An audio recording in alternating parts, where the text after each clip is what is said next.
Hey, how's it going out there? Today I'm actually pretty excited. We finally get started on my new flat track build for middle of next season, probably actually going to be finally out for 2026. Anyways, we're starting actually with a full, as you can see here, bare bones frame, right? We're going to do a full frame up build. I'm going to show you every step of the way what it is I do. Now, first order of business for me with this is I'm going to start chopping off all the things we don't need for the build, and I'm also going to be modifying this area here so that we can put in a special oil tank made by slimsfab. So I'm going to go ahead and show you the stuff we're going to be chopping up, and then show you the oil tank, and we'll talk about it from there. All right, so as you can see here, we have our OEM oil tank and our slimsfab oil tank with a little battery compartment in here that we're going to be using. All right, so your OEM oil tank, going to go ahead and flip it around here. You got your supply line, you got a return, and you got another return here, right? And then you got a vent. So this slimsfab tank also has your supply line and then your two returns. All right, and then you also end up with this sweet battery tray area here.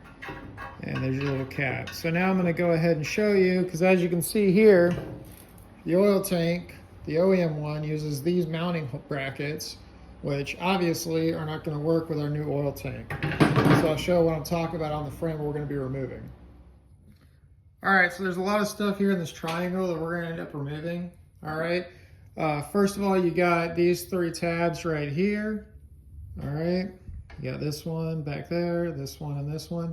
Those are all for the oil tank mounting. We're not gonna be using those because our oil tank is now actually gonna fill this whole cavity. Also, we're gonna be getting rid of this. This is normally where you would mark or install your ignition for your Sportster. And then we're gonna also remove all this right here. This is all your brake backetry. And this part here is actually where the bottom of your battery tray mounts.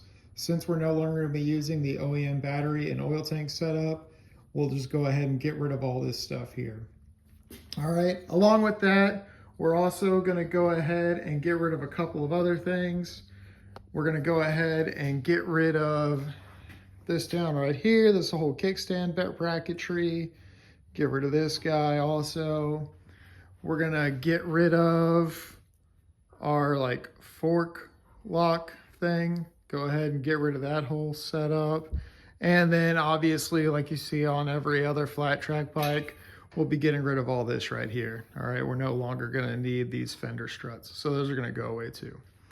All right, so I'm gonna go ahead and cut all those off and show you what we're working with. All right, so we got it all cut up. So go ahead and start up here. We went ahead and removed the fork lock, grounded that smooth. Then if we go over here, you can see this is where all that kickstand mounting and stuff was. Got all that off, which is nice because now the frame can just sit flat on the ground. It's pretty dope. Then we went, obviously, got rid of all that garbage we had there and got this guy mounted all super nice. This is a slimsfab oil tank. It's pretty nice. And then it's got the connections down here.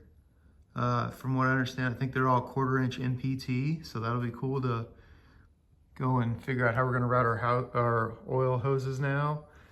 And then back here, I went ahead and I chopped it. And normally I just cut these guys straight off, but I wanted to get a more finished, like OEM-ish look. So you can see I kind of beveled it a little bit just to make it seem a little bit more finished and not just straight up hacked off. So yeah, so next up is dropping this thing off at powder coat and picking it up and then start mocking everything else up on the bike. All right, hope to see you guys again later. Bye.